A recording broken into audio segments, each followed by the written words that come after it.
বন্ধুরা, আপনারা তো বন্যপ্রাণীর সাথে মানুষের বন্ধুত্ব, আবার এক প্রাণীর সাথে অন্য প্রাণীর বন্ধুত্বের কথা শুনেছেন, আবার হয়তো বন্যপ্রাণীর সাথে মানুষের শত্রুতার কথাও শুনেছেন। কিন্তু আজকে আমরা কথা বলবো একটা প্রাণীর সাথে অন্য প্রাণীর শত্রুতার ব্যাপারে, যা কিনা কোনো স্বাভাবিক শত্রুতা নয়, যাকে বলা যায় প্রাণের শত্রুতা। হ্যাঁ বন্ধুরা, এই পৃথিবীতে এমন অনেক প্রাণী আছে যারা দুজন দুজনের জন্মগতভাবে শত্রু। এরা কখনোই একে অপরের বন্ধু হতে পারবে না, কারণ এরা একে অপরকে দেখলেই কে কাকে মারবে সেই প্ল্যান করতে থাকে, আর সুযোগ পেলেই আক্রমণ করতে একবারও চিন্তা করে না। তো বন্ধুরা, বেশি কথা না বাড়িয়ে চলুন শুরু করা যাক। Lion and hyena. অনেক আগে থেকেই হায়না বাঘ ও সিংহের সাথে শিকার করার লড়াইয়ের কম্পিটিশন দিয়ে আসছে। যদিও সিংহকে আমরা জঙ্গলের রাজা বলে থাকি, কিন্তু এই হায়নার কাছে এই রাজার কোনো পাত্তাই নেই। এটার কারণ হলো এই হায়না সবসময় দলবদ্ধভাবে থাকে। সিংহ আর হায়না সবসময় একে অপরের শিকার কেড়ে খাওয়ার সুযোগ খোঁজে, আর এই জন্যই দুই প্রাণীর মধ্যে এতটাই প্রাণশত্রুর সম্পর্ক যে কেউ অপরের বাচ্চাকে পেলে ঘিরে ফেলে, আর তাকে শিকার করতে একদমই পিছুপা হয় না। 1999 সালে ইথিওপিয়ার জঙ্গলে সিংহ আর হায়নার মধ্যে লড়াই শুরু হয়, আর এই লড়াই 2 সপ্তাহ পর্যন্ত চলতে থাকে।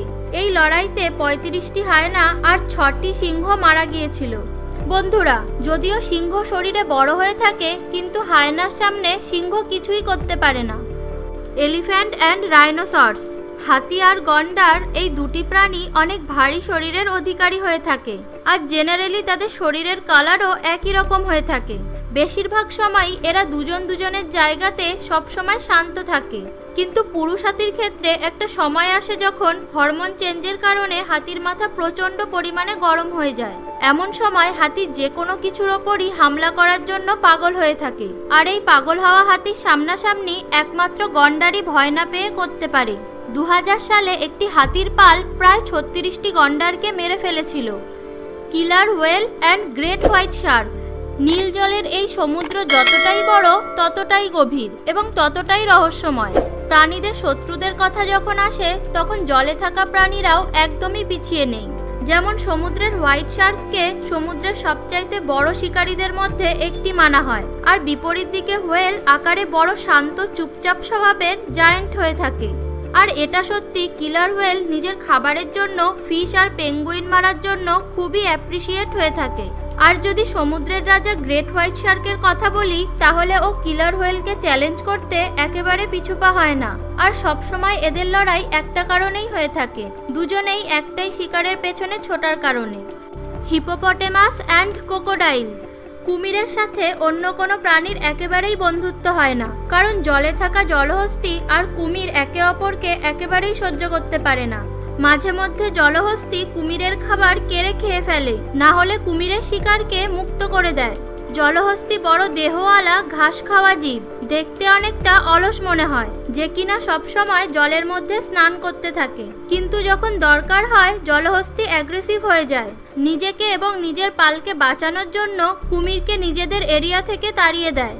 বাঘ এবং হায়নার মতো প্রাণী জলহস্তীর মাংস খাওয়ার জন্য তাকে শিকার করে, কিন্তু যখন কথা কুমিরের কাছে আসে, তখন জলহস্তী সবসময় কুমিরকে ধাওয়ার ওপরে রাখে।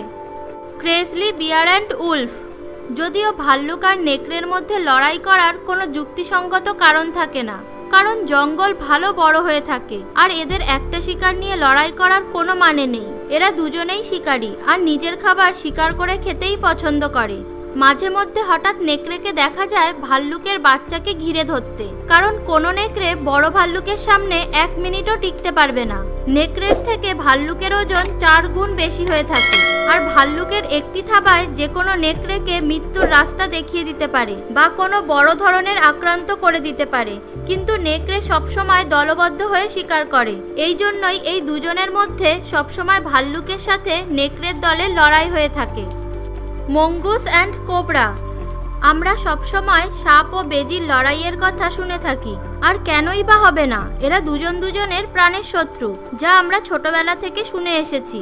সাপ তার সাইজের কারণে মাঝে মাঝে বেজির কাছে ভয়ানক রূপ ধারণ করে, কিন্তু তারপরেও বেজি তার মজবুত দাঁত দিয়ে সাপকে তার কবজায় নিয়ে আসে। যদিও বেজি দেখতে 1 ফুট থেকে 2 ফুট লম্বা হয়ে থাকে, কিন্তু বেজির চালাকি আর বুদ্ধিমত্তা সাপের থেকে কয়েক গুণ বেশি হয়ে থাকে। আর বিপরীত সাইডে কোবরা অনেক বেশি বিষধর হয়ে থাকে, যার কাছে অন্য প্রাণীকে মেরে ফেলা কোনো ঘটনাই না। কিন্তু বেজি তার চালাকের কারণে এই বিষ থেকে নিজেকে খুব সহজেই বাঁচাতে পারে। এদের যুদ্ধ সবসময় অনেক লম্বা হয়ে থাকে, আর বেশিরভাগ সময় বেজি সাপের জন্য অনেক ভয়ানক হয়ে পড়ে। Crocodile and anaconda. বন্ধুরা, অজগর সাপ আর কুমির দুজনেই ভয়ঙ্কর প্রাণী। এই দুজনেই একে অপরকে একদমই পছন্দ করে না। আর যদি এদের দুজনের মধ্যে মারামারির কথা বলতে চাই, তাহলে দেখা মাত্রই কে কাকে আগে মেরে ফেলবে এটা নিয়ে পাগল হয়ে যায়। কিন্তু কি হবে আপনি যদি এই দুই ভয়ঙ্কর প্রাণীকে একসাথে এক জায়গায় ছেড়ে দেন? কুমিরের দাঁতের কামড় পৃথিবীর সবচাইতে মজবুত কামড় হিসেবে সবাই জানে, আর কুমির তার এক কামড়ে অজগরকে দুই ভাগে ছিঁড়ে ফেলতে পারবে। কিন্তু অপরদিকে অজগরের গোল প্যাচের মধ্যে যে একবার আটকে যায় তার মরণ নিশ্চিত। অজগরের এই প্যাচ এতটাই শক্তিশালী হয়ে থাকে যে কিছু সেকেন্ডের মধ্যেই যে কোনো প্রাণীর হাড় ভেঙে চুরমার করে দিতে পারে। আমার হিসেব অনুযায়ী এখানে বরাবর কম্পিটিশন হবে, কে জিতবে তা বলা মুশকিল। বন্ধুরা, আপনাদের কি মনে হয় কে জিতবে? তো বন্ধুরা, এরকমই আরো অজানা নতুন নতুন আপডেট পেতে আমাদের চ্যানেলটি সাবস্ক্রাইব করুন, আর সাবস্ক্রাইব বাটনের পাশে থাকা বেল আইকনটি অবশ্যই প্রেস করুন, যাতে আমাদের নতুন ভিডিওর আপডেট সবার প্রথম আপনার কাছে পৌঁছে যায়। কমেন্ট করে জানান ভিডিওটি আপনার কেমন লাগলো। ভিডিওটি ভালো লেগে থাকলে লাইক করুন এবং ফেসবুক ও হোয়াটসঅ্যাপে আপনার বন্ধুদের সাথে শেয়ার করে আমাদের সাপোর্ট করুন। আজকের মতো এতটাই, দেখা হবে আমাদের পরবর্তী ভিডিওতে। Till then, take care, good by.